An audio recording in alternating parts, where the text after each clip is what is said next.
ሰውየው መደዴ ስለሆነ የምታየው መደዴ ብቻ አይደለም ፋራም ነው። አንድ ሰው ፒያሳ ተወልዶ እንደገና ፋራ፣ መደዴ፣ ገሪባ እንዴት ሊሆን ይችላል? በመልክሽ አይደለም ሀሳቡን ይሄድ ነበረ።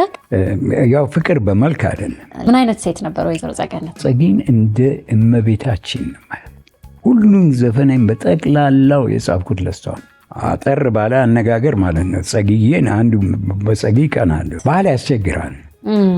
አንዳንድ ሰው ውሸት ምናምን ማዋሽ ይመስለኝ። ሄለን በርሄ በጨርሶ አንተዋወቅም ከሄለን በርሄ ጋር። አታስፈራራ የሚል ዘፈን አለ። አታስፈራረኝ ነበር ማለት ያለብኝ ለአንድ ሴት ማለት። አሁንም ቆይታችሁ ከአባይ ቴሌቪዥን ከሰከላ ሾው ጋር እንዲሆን በአክብሮት እጋብዛለሁ። ቀጣይ እንግዳይን ሳስተዋውቅ በትልቅ አክብሮትና ፍቅር ነው። ከ60 በላይ ሙዚቃዎችን ያቀናበሩ፣ ከ25 በላይ ግጥምና ዜማን የደረሱ፣ በርካታ ሙዚቃዎችን በተለይ ዘመን ተሻጋሪ ሆነው ዛሬም ላይ ድረስ ስንሰማቸው የምንወዳቸው በደንብ ቃል በቃል የምናውቃቸውን ሙዚቃዎች ያበረከቱልን፣ በሙዚቃ ህይወታቸው ውስጥ በተለያየ ዘመን ላይ ብቅም ጥፍትም ብለው የማይዘነጉ አሁን ደግሞ ዳግመኛ መልሰን ያገኘናቸው እንቁ የጥበብ ባለሙያ አርቲስት ግርማ በየነ፣ እንኳን ደህና መጡ። አሜን። እንኳን ደህና። በጣም ደስ ብሎኛል። ለእኔ ይሄ በጣም ትልቅ ክብር ነው። እኔም ከጠበቅኩት በላይ ነው፣ ከሚገባኝ በላይ። በተለይ ፈረንሳውያን ኢትዮጵያም የሚመጡ አምባሳደሮች እንደዚህ ለእርሶ በጣም የተለየ ነገር አላቸው። ምንድን የሆነው አካሌ ውቤ ይባላሉ። በፍራንሲስ ፋልሴቶ በኩል ማንም ሰው ፍራንሲስ ፋልሴቶን ያውቃል እና በሱ በኩል እሱ ነው ዋናው ማኔጀር እና አካሌ ውቤን አገናኘኝ። ካልተሳሳ 1917 ይሆናል በዩሮፒያን ካለንደር እና ከአካሌ ውቤ ጋር አንድ አልበም በፍራንሲስ በኩል በመልክሽ አይደለም የሚል አልበም ሰራው። ይህን በመልክሽ አይደለም ስሰራ በሙሉ የሰራሁት ሁሉ ነገር በጠቅላላው ለጸጊ ነው፣ ለመወዳት ጸገነት ገብረ ስላሴ ነው። ምክንያቱም በልጅነቷ ነው ያረፈችው እና ልጅ አለን። ሊልዬ ጋቢ ግርማ ትባላለች። የልጅ ልጅ ማይክል ላቤል ሆርጂስ አለች። ሌላ ደግሞ ዘመዳችን በዝምድና ቴሬዛ ፓምፍሪ። በመልክሽ አይደለም የሚለውን የሰራ ነው 1917 ዓመተ ምህረት ነው በኢሮፒያን ካለንደር። ከዛ በኋላ አልፎ አልፎ ቱር እናደርጋለን ከነሱ ጋር። በመልክሽ አይደለም ሀሳቡን ይሄድ ነበረ ማለቴ ሙዚቃው አሁን ከግጥሙ ጋር ማለቴ ያው ፍቅር በመልክ አይደለም። በሷ ማስታወቻ ነው የጻፍኩት። እንደው ምን አይነት ሴት ነበሩ እርስዎ? እንግዲህ ረጅም ዓመት የታማኝነት ወይም ተምሳሌት ሁሉ ሆነው ይቀርባሉ። ምን አይነት ሴት ነበሩ ወይዘሮ ጸገነት? መጀመሪያ ጸጊ ብዙ አልኖረችም። ከልጅነቷ ነው ያረፈችው እና አጠር ባለ አነጋገር ማለት ነው ጸጊዬን አንዱ በጸጊ ቀናለሁ። ምክንያቱም አጭር ነው ህይወቷ፣ ግን በ100% ነው የኖረች። ባህል ያስቸግራል። አንዳንድ ሰው ውሸት ምናምን ማዋሽ ይመስለኝ። ምክንያቱም ይህን ሲል ጸጊና እኔ ስንተዋወቅ ያው በልጅነት ነው፣ እድሜያችን አንድ ነው እና ባህል ኩሩ ናት፣ በራሷ ባህል የምትተማመን ናት እና ከተገናኘን በኋላ 1957 ነው የተገናኘ ነው። ድንገት ተገናኘን። ከዛ በኋላ 1959 አጋጣሚ ሆኖ በአንዳንድ ነገር ሳንስማማ ተለያየን። ከተለያየን በኋላ ስለ ፍቅር ነው ሁልጊዜ ፍቅር እንትን አለው። ሴት አላምንም ስጽፍ እናቴ ጋር ነው የጻፍኩት። ፒያኖ ነበረኝ እና 1959 ዓመተ ምህረት ቅዳሜ ዕለት ሐምሌ 1 ቀን ነው ከነቀኑ ነው እና አለ አይደለም ጸጊዬ ፍሪ ነበረች። ብዙ አንተዋወቅም እና ትንሽ ማለት ግልጽ ማለት ነው። በቅናት ነው የጻፍኩት እና ደግሞ ቅናት ደግሞ ቆርቼ ነው የምናገረው። ፍቅር አለኝ። ከዛ 1959 ጻፍኩ። አሁን ሳስብ በአርስቱ ራሱ አልስማማም ጨርሶ። ሴት ባህል ነው ማምነው። በዚህ አጋጣሚ ሄለን በርሄ ጨርሶ አንተዋወቅም ከሄለን በርሄ ጋር በጭራሽ። እና ግን ዘፈኗን እዚህ ስመጣ ስሰማ አታስፈራራ የሚል ዘፈን አለ። አታስፈራረኝ ነበር ማለት ያለብኝ ለአንድ ሴት ማለት ነው። ሰውየው መደዴ ስለሆነ የምታየው መደዴ ብቻ ያለ ፋራም ነው። ከዛም ያልፋል። ግን የተወለደው ፒያሳ ነው። የሚገርመው እኮ አንድ ሰው ፒያሳ ተወልዶ እንደገና ፋራ፣ መደዴ፣ ገሪባ እንዴት ሊሆን ይችላል? ኖ ከልብ ነው የምነግርሽ። እና ከዛ ተለያየን 1959 እና ድንገት 1964 ዓመተ ምህረት በኢትዮጵያ አቆጣጠር ተገናኘን። ድንገት ከአንድ ጓደኛዋ ጋር። ከዛ በኋላ ፎተቱኝ። ይሄ ነው እንደ ግርማ የምትይው ምናምን እና ታረቅን። ከዛ በኋላ ጸጊን እንደ እመቤታችን ማለት ሁሉም ዘፈናኝ በጠቅላላው የጻፍኩት ለሷ ነው። እና ደግሞ ከሁሉ የተወሰነ ዘፈኖች መወደው አለ መስሎኝ ነበር። በጣም መወደው በቀጥታ ሁሉ ለሷ ነው የጻፈው። እና ፍጹም የሚል አሁን ልንሰራው እንችላለን።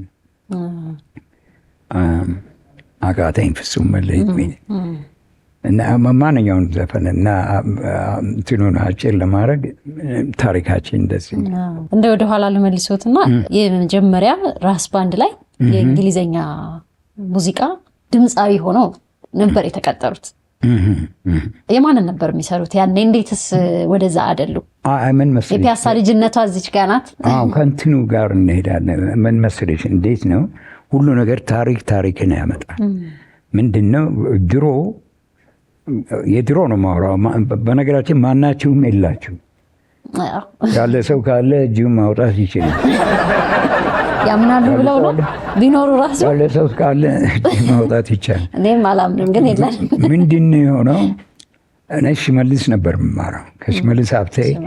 ልክ ከሰዓት በኋላ ትምህርት ቤት ጨርሼ ያው ልወዝወዘው ነው በእግሬ ልጅነት አለ።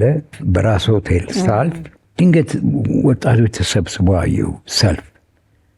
ከዛ ላይ ሄድኩና ሰልፍ ውስጥ ገባሁና ምንድነው አልኩት ከጎኔ ያለው እና በዚህ አጋጣሚ እንደዚህ ነው አንድ ፉክክር የሙዚቃ ፉክክር አይነት አለም ሰልፍ አለኝ። የጠየቅኩት ሰው ማን ሆኖ ይገኛል? ባህታ ገብረሕይወት። ልክ ያገኘሁት ሰልፉ ላይ ማለት እና ዋናው ደግሞ እንትን አቶ ጌታነህ ወርቁ ይባላል። ዋናው ፈታኝ ማለት ነው። ልክ የኒውዮርክ አይነት ፈታኝ ኃይለኛ እና ባንዶቹ ደግሞ ራስ ባንድ ይባላል። እና የአጋጣሚ ሁለታችን አለፍን እና ከዛ ራስ ባንድ እንደሱ ነው የገባ ነው። የማንን ሙዚቃ ነበር የሚጫወቱት? አሁን የእንግሊዝኛ ፒያሳ ነው አካባቢ ነው የተወለድኩት። ካቶሊክ ቤተክርስቲያን። የቱ አካባቢ ነው? ካቶሊክ ቤተክርስቲያን ፒያሳ ሱማሌ ሰፈር የሚባል ያው ዞሮ ፒያሳ ማለት ይቻላል። ፊልም ይመጣል። ፊልም ነበር ያኔ እንትን የሚሸጡ አሉ፣ ሬከርድ የሚሸጡ ይሸጥ ነበር። እና ከዛ ትምህርት ቤት ሆነን ከትምህርት ቤት ስንወጣ እዛ ሬከርድ ቤት እንሰማለን ሙዚቃ ምናምን እና ልጅ ሳለሁ ማለት እና ከዛ ነው እንግሊዝኛ መስፈን የጀመርኩት። እነማን ነበሩ ያን ጊዜ ዝነኛ የእንግሊዝኛ ሙዚቃ ተጫዋቾች? ብዙ ምን መሰለሽ፣ ምንም ጥርጥር የለውም ኤልቪስ ፕሪስሊ እና እንትና ሰዎች ላያውቁ ይችላሉ። ሄሪ ቤላፎንቴ ይባላል እና ኤልቪስ ፕሪስሊ በጣም የታወቁ ናቸው። ከዛ ላይ ሁሉም የታወቁ ናቸው። ከላይ ባለ ፓት ቦን አለ።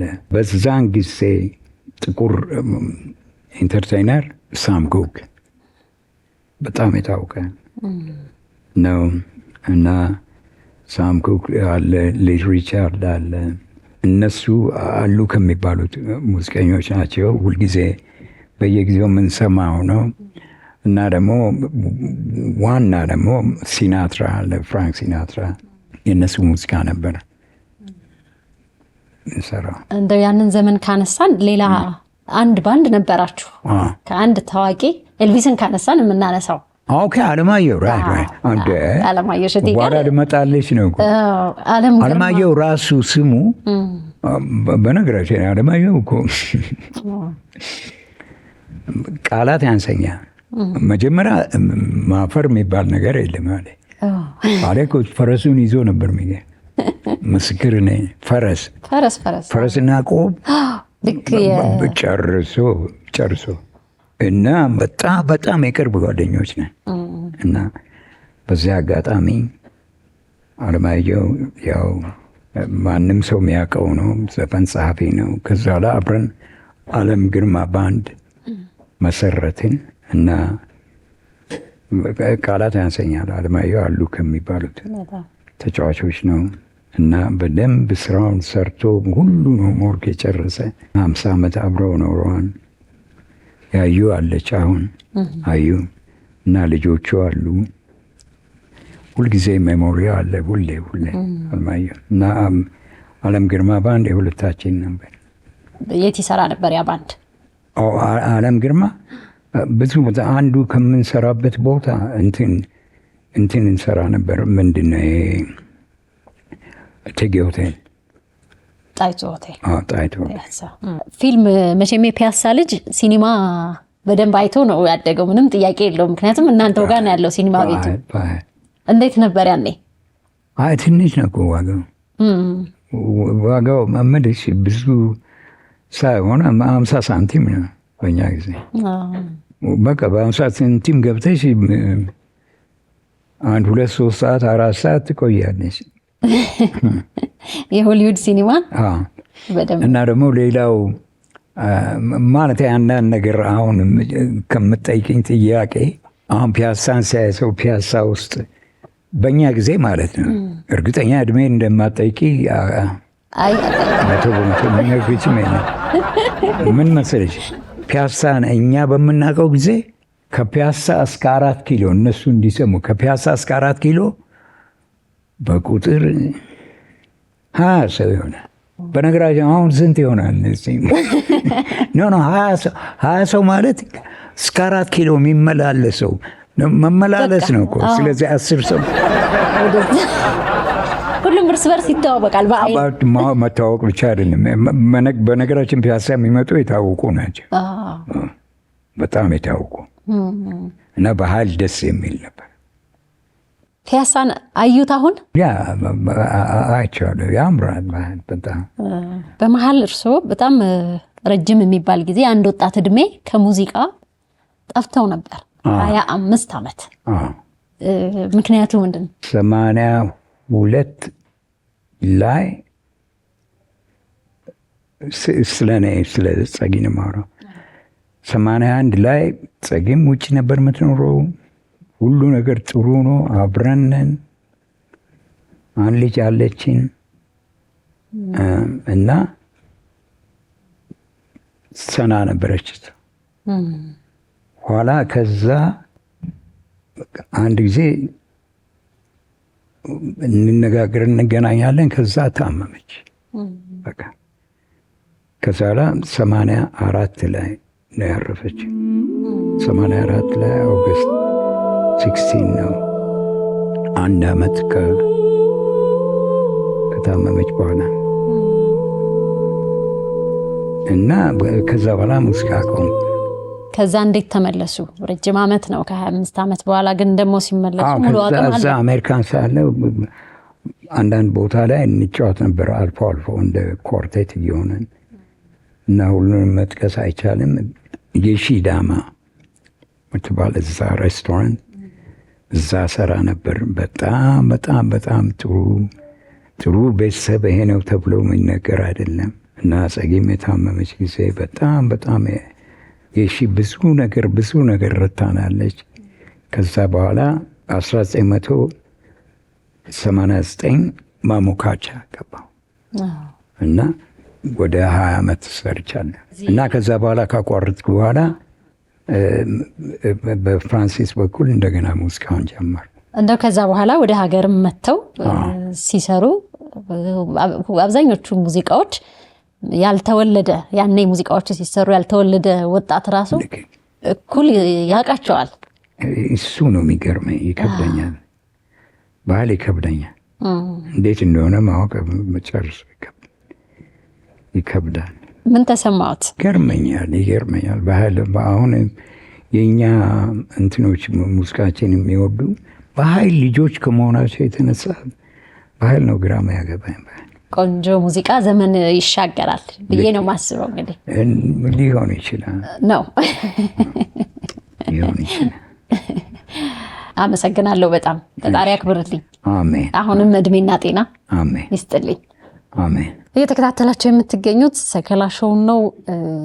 ታዋቂው ድምፃዊ ሙዚቃ አቀናባሪ፣ የግጥምና ዜማ ባለሙያ ጋሽ ግርማ በየነ ይዘጉልናል። ወደ ሙዚቃው እናልፋለን። አንተ ብትይ ማለት የፍቅሬን ያክብሮቴን ነው። እሺ ኖ ገብቶኛል። ኖ ማለት ሙዚቀኛ አንተ ነው። እሺ አመሰግናለሁ። በጣም ጥሩ ቆይታ ነው የነበረን። ሰከላ ይቀጥላል። አብራችሁን ሆኑ።